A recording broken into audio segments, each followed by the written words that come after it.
If you play Sadako just like every other killer, you're making a huge mistake. Chases do not matter when you play Sadako. Survivors want to pull you into chases. Survivors want to distract you so you forget about what's truly important. When starting a chase, ask yourself a few questions. Does the survivor have condemn stacks? Do you have control of the TVs? Do you have good condemn pressure? I'd argue if the answer isn't yes to at least 2 of those questions, you shouldn't start a chase. The biggest mistake you can make as Sadako is getting yourself in pointless chases. So I'm gonna make sure you don't fall into that trap ever again. Okay, if there's one thing you need to know as Sadako is that chases do not matter. It's counterintuitive because you would think the goal is to hook survivors and win the game, but Sadako you play a lot differently than other killers. So I'm gonna break down a game where to the untrained eye, you may feel like I'm not doing too well because in this situation, we're gonna see they completed 2 generators and I only had 2 hooks.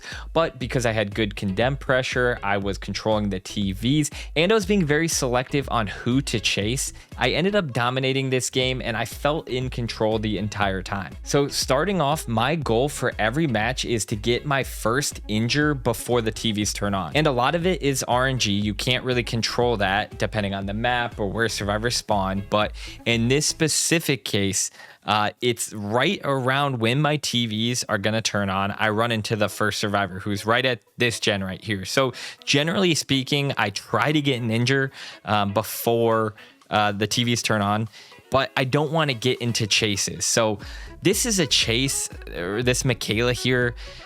I did it because she was close enough where I thought I could get the injure, and I do, but you could lose out on valuable time and survivors could turn off all your TVs if you're not careful. So I've mentioned this in previous videos, but the reason you want to control the TV is because if you teleport to a TV, it doesn't stay off as long as if a survivor turns off a TV. So you want to control the TVs, especially if it's around generators that they're working on, because that will help you build up the condemn pressure.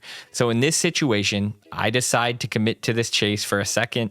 Then I realize this is not a chase that I can end quickly. There's no point in getting this down and this hook here if it means that I could lose control of TVs or people could be cleansing or not cleansing, but removing their condemn stacks. So I go back to teleporting. Get rid of resources is very important. You can see people are dropping pallets, but I'm not engaging in the chase. I'm breaking the pallets and moving on.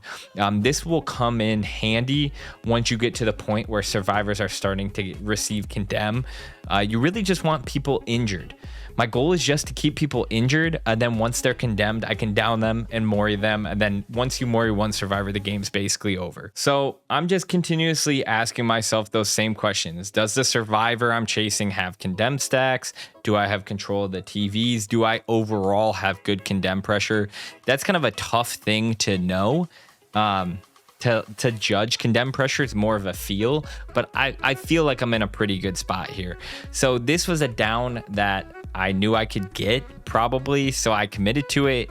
And I'm not saying don't hook people. That's not the takeaway. You still want to hook people. As Sadako, hooking a survivor locks in their condemn stack. For the first hook, it locks in a few, and then for your second hook, it locks in all your condemn. So but you still do want to hook people, but you just got to understand the macro game of like, is losing a generator or losing control of my TVs worth this hook? And that's why you have to be asking yourself these questions. Now, you always have to ask, do I have a glyph? Glyphs obviously reign supreme over everything, but you'll see in my chases too, I'm kind of looking around at the TVs. If you see a TV shut off, you know someone has either grabbed the tape out of it or they've turned it off themselves. Zarina, yeah, she's really struggling there. Wow. You just have to make these judgment calls if you think you can end the chase fast. And this was a situation I was already feeling comfortable. And look, this is going to be my second hook. They finished 2 generators. I can tell you they already have progress on other generators.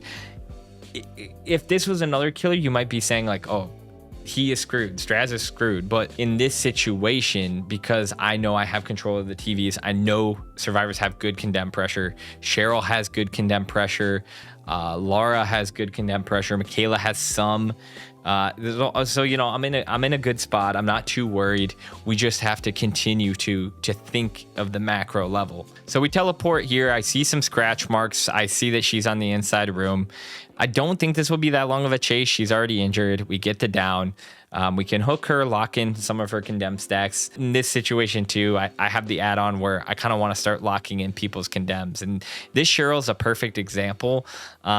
She has condemn. She's already been hooked once, so I locked in that first condemn. She's got a tape in her hand. She's used a lot of resources. In this situation, I'm definitely looking to get this down. I feel like I'm in a place where I kind of got to make a move on this Cheryl, and I do a nice little mind game there. It wasn't really anything elaborate. Get the down, and we're going to toss her on hook again. This will lock in all of her condemn. So we're breaking resources. You see Laura is actually condemned now. She is not injured. She got her condemn by turning off a TV. So she probably basically intentionally gave herself condemn because she had a tape in her hand, and we see it's cleared now. So wasn't really a threat.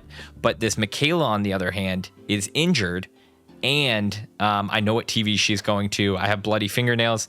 Luckily she vaulted there. I may have been able to get a hit, but just out of some good luck, she is able to go back to that TV, turn in her tape right before we're able to down her and mori her. So definitely unfortunate.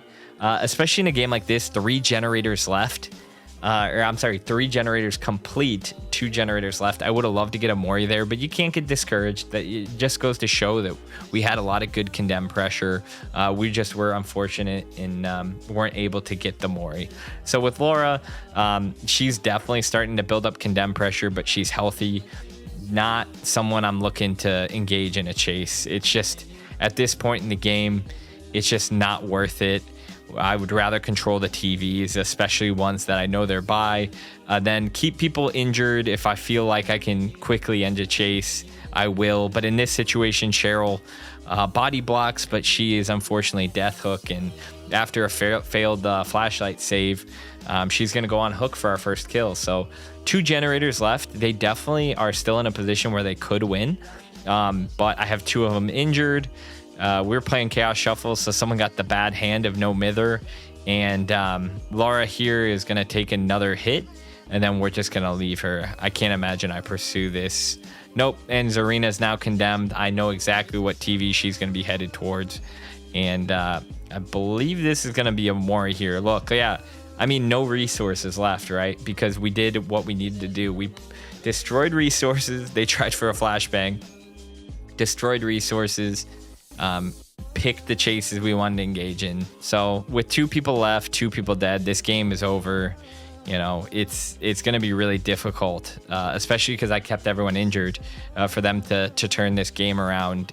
So in this situation, we see her running towards the TV. We know that she's headed to turn it in at, and right when she runs through the door, we're waiting for her, and then she DCs shortly after, which gets quite a reaction from me. I'm fired up, rightfully so. So we get the mori, we win the game, get a nice little 4K in a game that you may have thought that I wasn't doing well in because I didn't have the hooks. It just goes to show that the hooks are kind of irrelevant. It's just it's thinking big picture with Sadako. So a couple things to remember is just don't chase for the sake of chasing. Make sure that you're thinking about these things in your head. If you're chasing someone without any stacks of condemn, I don't want to say it's useless, but it's damn near useless, because even if you hook them, you're not locking in anything. You're not locking in any condemn. So there's really no point to hook someone who doesn't have condemn. Secondly, just understand that controlling the TVs is far more important than one single hook. If you lose control of the TVs, you'll lose control of your condemn pressure. And in exchange for a hook really doesn't do a lot in the grand scheme when playing Sadako. So yeah, just be in the mindset of chase when you think you can get a quick down if it makes sense. Eliminate resources and build up your condemn pressure. Hopefully this video was enjoyable and informational for those who are still learning Sadako. I changed my name on Twitch to StrazYT, so go make sure to watch live. We're bringing back Sadako Sundays, which are going to be a lot of fun. I have more Sadako content on the way, but if you want to see how good survivors will try to counter Sadako, you can watch this video right here.